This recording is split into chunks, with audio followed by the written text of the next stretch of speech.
It is Wild 94.1, the Bay's party station. The Bootleg Kev show. I'm sitting down in front of the single greatest pro wrestling advocate manager of all time, Paul Heyman, man. I must say, it is an honor.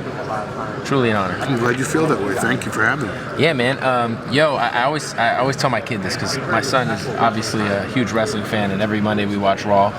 Actually, we have Hulu, so we watch it on Tuesday. So because he has school in the morning. Right. So we always watch. You don't keep him up then. Yeah, we don't keep him up on. Yeah. I respect that. Yeah. So Tuesday we watch it, and. But you don't deprive him of watching the show. Of course not. You just schedule it appropriately. Yeah, but I'm for always his education. I really watch Raw every week just to watch your promos, man. Well, thank you. Yeah, they're incredible. Let's talk about WrestleMania 31. Obviously, you and Brock have been connected for a very long time.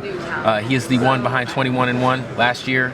Was one of the most memorable moments as a wrestling fan I can remember when he beat Undertaker. What is the atmosphere like now compared to last year? How is it different?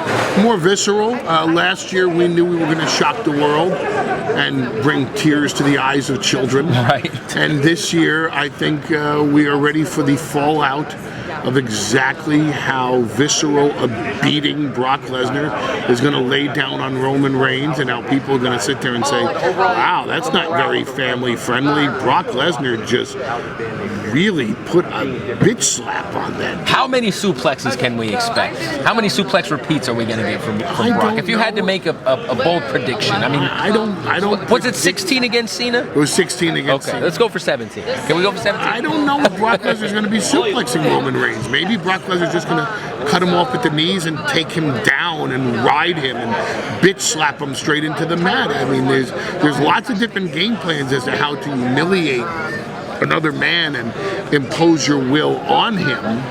And Brock Lesnar will make that decision on Sunday exactly how he's going to emasculate Roman Reigns. He also just announced on SportsCenter, it was a couple days ago, that he's re-signing with WWE, which correct is good news for you. I would presume so. Yes. I want to ask you, NXT's been getting so much love lately. If you had to pick someone who's currently on the NXT roster to be a Paul Heyman guy, who would you pick? Why do you limit me to a Paul Heyman guy? Why can't it could be a Paul Heyman girl? Why not a Paul Heyman couple? True, because the Divas division is amazing. Awesome. In NXT. It's amazing. Awesome, isn't it? Yeah, it's so really why are we enjoyable. limiting me? Okay, so if you had to pick a Paul Heyman person, couple within NXT, if Vince said, "Hey, Paul, I want you to bring somebody up, make the call. Who am I bringing up to be a Paul Heyman guy or the girl?" entire roster. The entire roster. Strength in numbers. This is true. And a great foothold into the future. That is a political answer. Can I get one or two though? Could you give me one or two you're specifically? Who would you pick? I'm gonna say I love Sami Zayn and I love Finn Balor. I don't disagree with either of those assessments. And I mean Sasha Banks. I mean Sasha Banks is amazing. First round draft pick. 100%. Charlotte's amazing. She's First sitting next to us right now. Yeah. They got a lot of potential.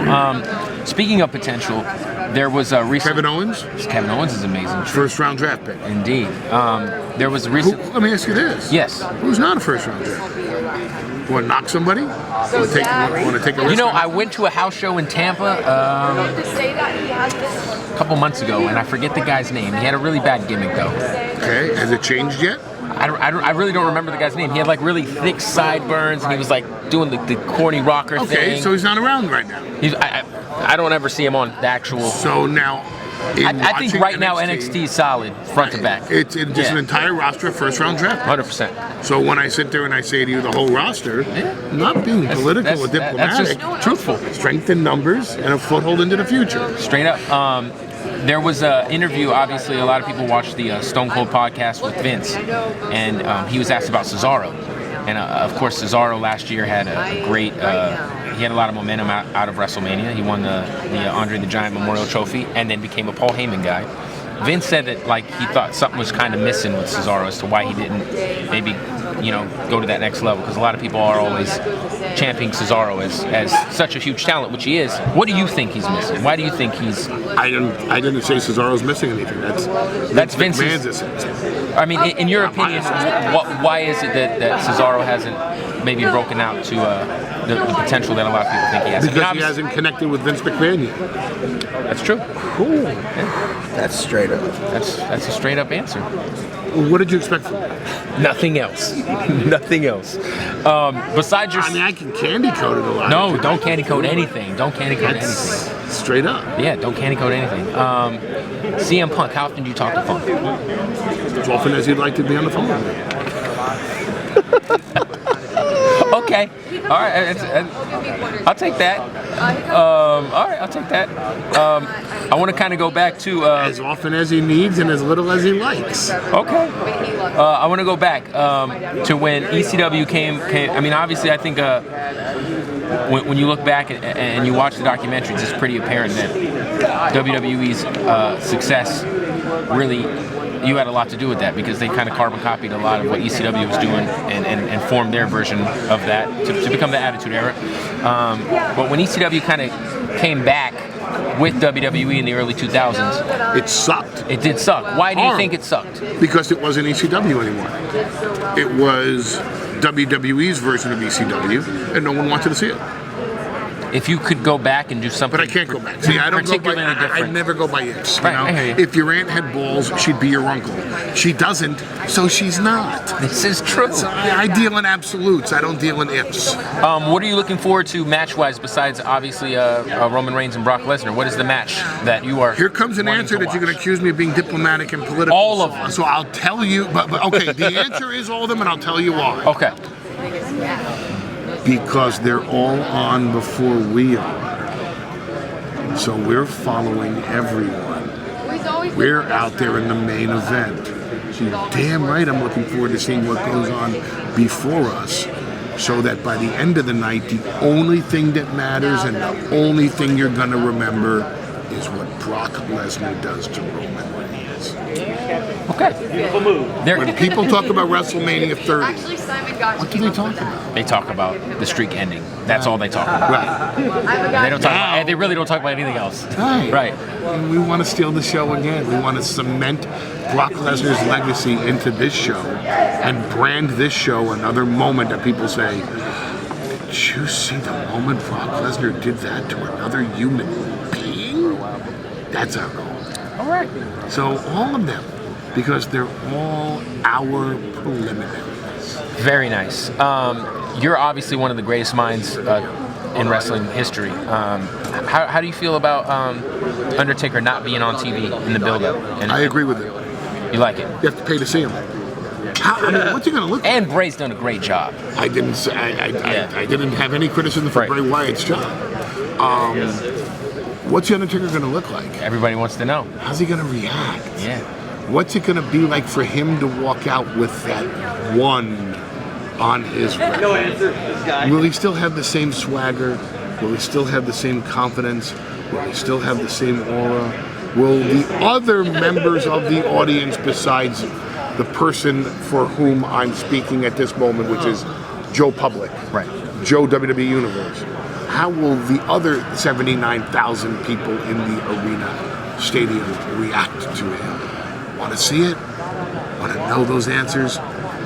Get the network. Get the network. Buy a ticket. Yeah. Buy pay-per-view. Do what you gotta do. But if you want to know, you gotta pay. Make them pay to see it. That's the name of the game. Hi guys. Floyd Mayweather and Manny Pacquiao ain't gonna fight for free. That's true. They're gonna make you pay to see it. 100%. We're in the promotion business. We make you pay to see it. I agree with it. What has been your favorite Raw moment that you've had? There's been so many, man. Like, you've really, I mean, I can't remember the last time a manager has closed out a Monday Night Raw with a promo. I mean, you're like, you know, you're, a lot of people, a lot of my friends specifically tune into Raw for your mic work. What's been like over the last year or so, like a moment that stood out to where you were like, man, I said some fly shit? My favorite performance was the one in Chicago before last year's WrestleMania when I came out to see him. When you came out to Punk's music, yeah. Because it was a challenge never to raise my voice. Because the audience was so pissed that it wasn't Punk coming out. They were mad. And I remember watching that. I remember I was pissed. And they were there to disrupt the show. They were there to hijack the show. I made it my mission to back them down. And I backed them down. You did, yeah. And I never had to raise my voice to do it. And the energy in that room is just so enormous that you're just automatically ready to raise your voice. And even when you speak, you're ready to speak like this. And it's not. Right. The whole object was to lure them in and to get them to listen to me and to simply speak like this. I enjoyed that. I enjoyed the promo the day after WrestleMania. I enjoyed the promo the day after SummerSlam. I really sleep suplex. I love that, man. And the fact that you had it, like you hit it like down like the perfect amount of times and everything. It's so precise. I'm waiting for you to like screw up, man. Like you don't ever. Oh, I'm never gonna give you that. It never happens, man. So my favorite promo is the one I'm gonna cut this Monday after WrestleMania. I can't wait for that. I cannot. Neither wait. can I. Do you? May I ask you a question? If you Yeah, don't mind? Your guy right here next to you, Baby Joel. wearing a Macho Man T-shirt. Yes, he is. You know he's dead, right? Yes. Okay. I just wanted to make sure.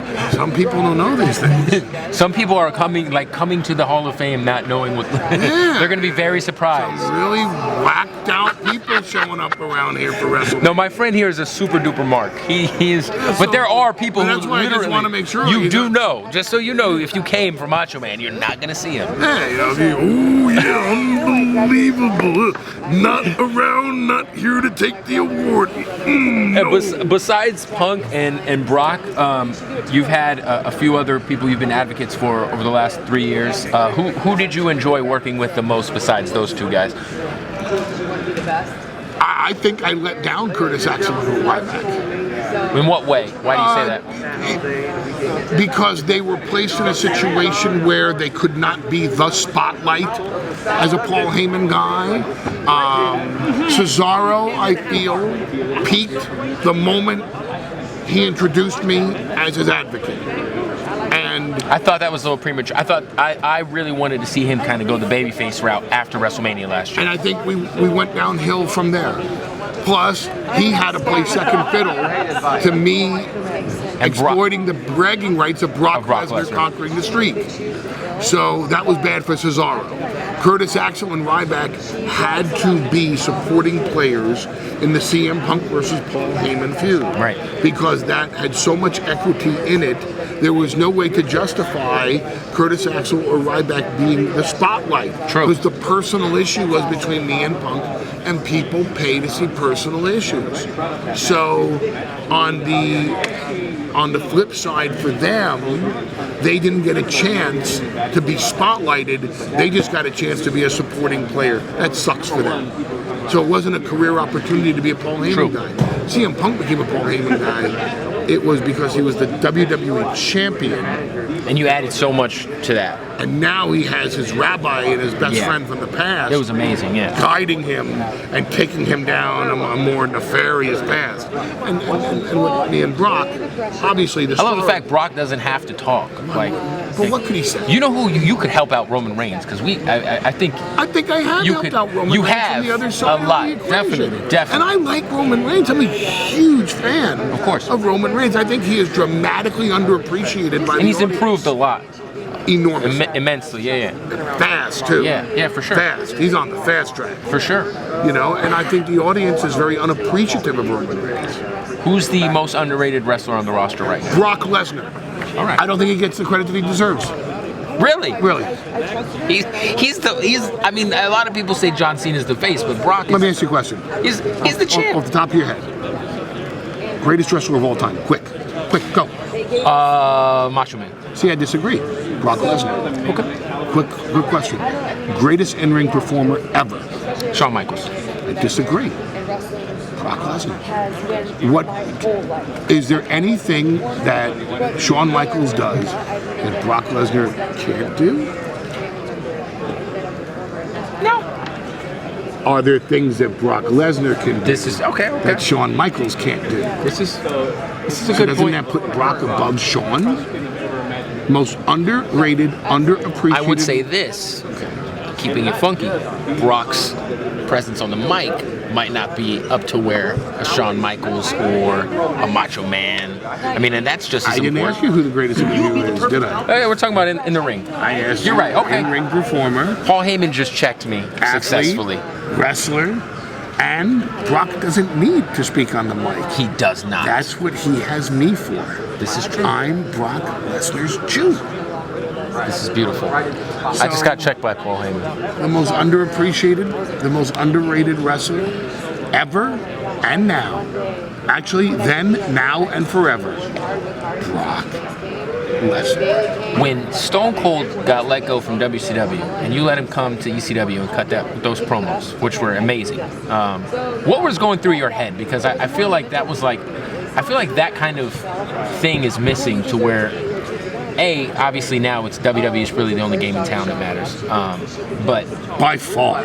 But there's not a lot of people that jump out and take chances on people without there being any money in the pot already. Ain't that a shame? Yeah, no, it really is. But what was going through your mind when I knew when that Steve happened? when I managed him in WCW as part of the Dangerous Alliance. And if you go back to WCW Magazine and you read an article that I wrote in a Danger Zone column in 1992, beginning of 1992, I said within the next 10 years, Steve Austin will be the #1 star in this industry. Always saw it in him.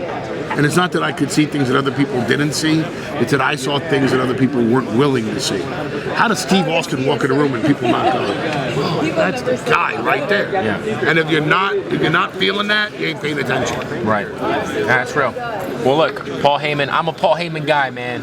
I really appreciate everything you do for the business. You make Raw exciting for me and for a lot of adults.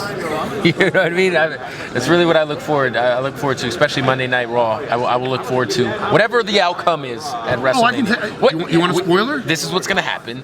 Brock Lesnar is going to destroy Roman Reigns limb for limb, Yeah. and he will be holding the belt Monday. Oh, absolutely. I don't see it any other way. You know what I'd like to see him go on, to destroy Reigns, and then Seth Rollins cash in, and then he beats the hell out of Seth Rollins as well. And then, then there's really no argument. Okay. We got to see that happen. Tell you what, I said it on TV. Want the title? Go ahead. Come get it. Grab a leg. Ladies and Take a gentlemen, shot. his name is Paul Heyman. My name is Paul Heyman. And he's the man. I am the man. That's why I'm 94-1. Thank you, Paul.